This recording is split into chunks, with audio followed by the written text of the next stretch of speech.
सच्चाई इतनी है कि आज ये नोटिस मिला हमें। ये नोटिस हमारे पार्टी के डिस्ट्रिक्ट सेक्रेटरी त्रिशूर के, उनको ये नोटिस मिला कि आप अपने किताबें यानी बैंक अकाउंट की किताबें वगैरह ये रिकॉर्ड्स लेकर एक बैंक यानी बैंक ऑफ इंडिया का जो त्रिशूर का मेन ब्रांच है, उस ब्रांच के अंदर आपके जितने अकाउंट्स है उसकी किताबें लेकर पेश हो आज के दोपहर।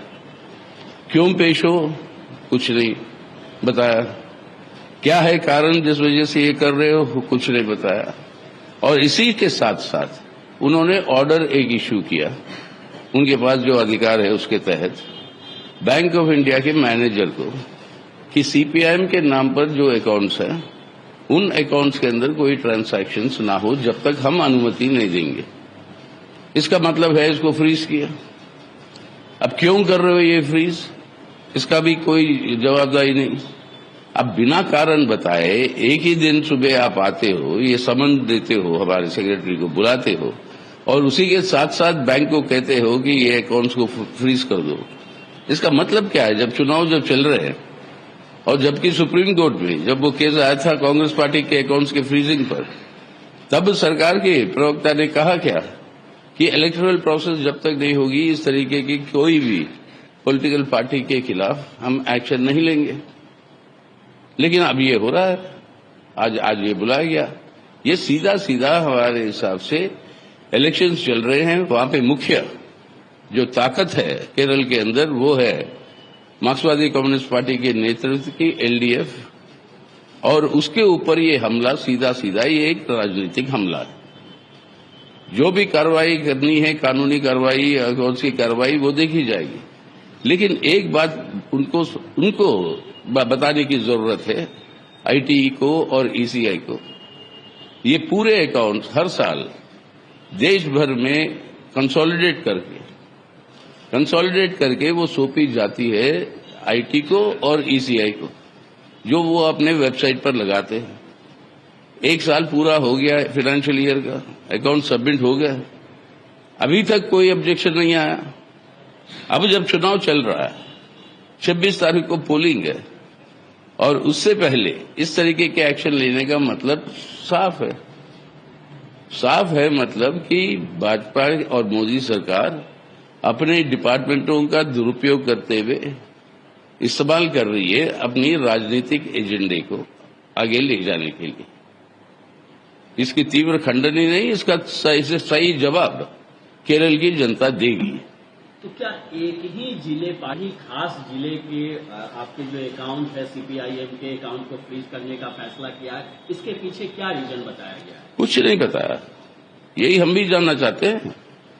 ये कैसे चुना, ये जिला कैसे चुना, क्यों चुना, क्या है कारण आप जो बताएगा, तो इसके बारे में कुछ नहीं बताया। अब समझ में आए, हमारे डिस्ट्रिक्ट सेक्रेटरी जाएंगे जब बुलाया गया और वो पूछेंगे बताइए आप क्या है कारण। ये कि अपनी मनमानी अब करना चाहोगे इस तरीके से चुनाव के टाइम पर, ये तो साफ है ना, साफ नजर आ रहा है। चुनाव के टाइम पर हैरेस करो इस पॉलिटिकल पार्टी को जो मुख्य ताकत है केरल के स्टेट में।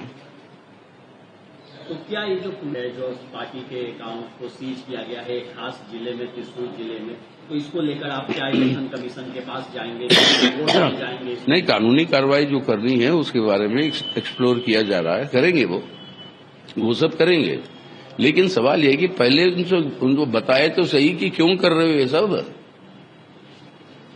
या सीधा सीधा कहो चुनाव में आप लोगों को चोट पहुंचाने के लिए कर रहे हैं, हम लेवल प्लेइंग फील्ड नहीं देना चाहते आपको, और सरकार की मनमानी है और मोदी साहब का है ये दुरुपयोग करके कर रहे हैं। सबसे भ्रष्ट सरकार जो निकली आज अपने देश में आजादी के बाद, मोदी साहब की सरकार, इलेक्ट्रल बॉन्ड्स में देख चुके हैं, अब पीएम केयर्स का समय आएगा और ये भ्रष्टाचार के प्रमुख है। आज राजनीतिक भ्रष्टाचार को कानूनी दर्जा दे दिया इन्होंने, और ये जो है अब इस तरीके की हैरेसमेंट कर रहे हैं बाकी पार्टियों के जो उनके ऑपोजिशन में है, और ये जो है स्वीकार जनता नहीं करेगी। चुनाव का टाइम है, इसका जवाब जनता देगी। तो क्या आप लोग इलेक्शन कमीशन भी जाएंगे या इलेक्शन कमीशन को भी देखेंगे? वही करना, पहले लीगल ऑप्शंस जो है वो चर्चा करेंगे, किधर जाएं, किधर चले, कोर्ट कचहरी में चले पहले या इलेक्शन कमीशन में चले। इलेक्शन कमीशन में जाने की क्या जरूरत है, ये तो पूरा का पूरा नजर आ रहा है उनको। अगर वो कमिटेड है कि फ्री एंड फेयर इलेक्शन करवाना है, लेवल प्लेइंग फील्ड देना है, उनको कोई कंप्लेंट देने की जरूरत नहीं है। वो अपने आप सो मोटो इंटरवीन कर सकते हैं, उनके पास वो अधिकार है।